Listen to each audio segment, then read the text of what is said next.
Bismillahirrahmanirrahim. Assalamualaikum warahmatullahi wabarakatuh.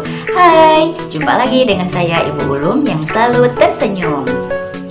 Hari ini saya akan membuat video untuk memenuhi tugas UTS mata kuliah Micro Teaching yang diampu oleh Ibu Miftahul Jannah MPD. Seperti biasa, sebelum teman-teman menyaksikan video ini, pastikan teman-teman sudah subscribe channel ini. Oke? Dalam mata kuliah Micro Teaching dipelajari 8 kompetensi dasar guru yang harus kita kuasai.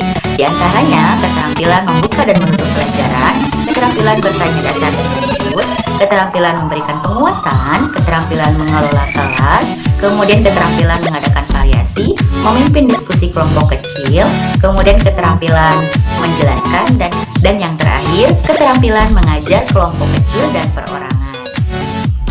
Keterampilan yang pertama adalah keterampilan membuka dan menutup pelajaran. Nah, keterampilan membuka pelajaran adalah kegiatan yang dilakukan oleh para guru dalam kegiatan pembelajaran untuk menciptakan prakondisi peserta didik agar minat dan perhatiannya terpusat pada apa yang akan mereka pelajari. Sedangkan keterampilan menutup pelajaran adalah kegiatan yang dilakukan oleh guru untuk mengakhiri kegiatan inti pelajaran. Nah, jika di PAUD atau RA ada yang namanya kegiatan pembuka di awal pembelajaran, kemudian ada yang namanya kegiatan recalling di akhir pembelajaran. Nah, di awal pembelajaran guru harus dapat menarik minat dan perhatian peserta didik sehingga mereka antusias dan semangat dalam belajar. Nah, di akhir ada kegiatan recalling. Maksudnya jadi guru bertanya kepada siswa bagaimana perasaannya belajar hari itu, kemudian apa saja yang sudah mereka pelajari. Nah, jadi kita sebagai guru harus mempunyai keterampilan membuka dan menutup pelajaran sehingga apa yang kita berikan itu terkonsep dari awal sampai akhir. Yang kedua, keterampilan bertanya dasar dan lanjut. Dalam setiap kegiatan belajar mengajar, tentunya guru tidak akan lepas dari penggunaan teknik bertanya. Oleh karena itu, fungsi pertanyaan juga dapat dijadikan sebagai alat mengajar. Nah, karena dengan pertanyaan kita dapat berinteraksi dengan siswa, juga akan ada keterkaitan antara guru dengan siswa. Nah, ada pun komponen dalam keterampilan bertanya dasar, yaitu pengajuan pertanyaannya harus jelas dan singkat, pemberian acuan, kemudian pemusatan, penyebaran, pemberian waktu berpikir, sambutan yang hangat dan antusias, kemudian pemberian tuntunan. Nah, adapun komponen dalam keterampilan bertanya lanjut adalah pengaturan urutan pertanyaan, penggunaan pertanyaan pelacak, dan peningkatan terjadinya interaksi. Selanjutnya, keterampilan memberikan penguatan. Nah, keterampilan memberikan penguatan ini termasuk keterampilan yang wajib dimiliki oleh setiap guru.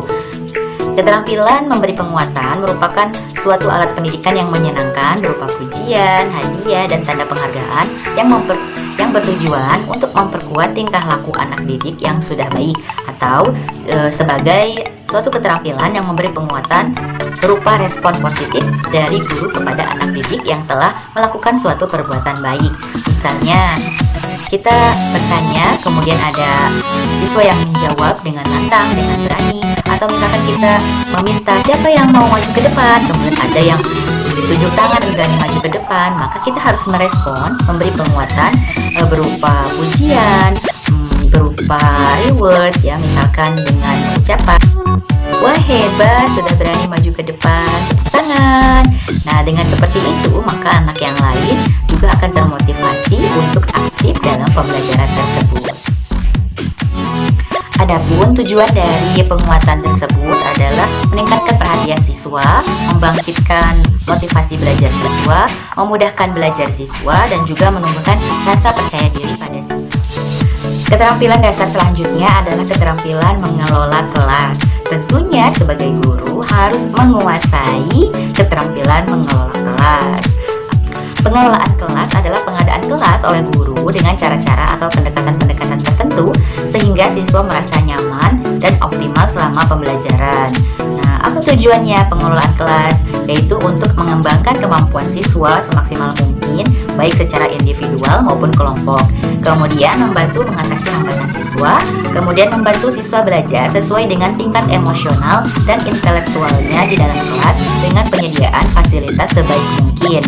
Nah, selanjutnya membina dan membimbing siswa sesuai dengan keadaan dan latar belakang siswa.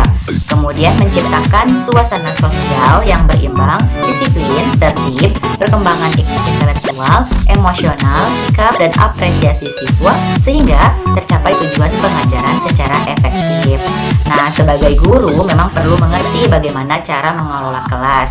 Mengasah kemampuan dalam mengelola kelas dapat melalui dua cara, yaitu melalui pengalaman dan melalui belajar. Nah, ada beberapa langkah dalam mengelola kelas, misalnya menetapkan aturan kelas, memulai kegiatan tepat waktu, mengatur pelajaran, mengelompokkan siswa, dan mengakhiri pelajaran. Jadi kita sebagai guru harus menguasai keterampilan mengelola kelas agar pembelajaran yang kita berikan tidak monoton.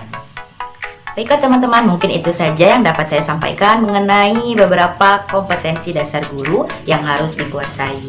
Jika teman-teman suka dengan video ini, silahkan like dan share ke teman-teman semua. Semoga bermanfaat. Sampai jumpa lagi. Assalamualaikum warahmatullahi wabarakatuh. Dadah.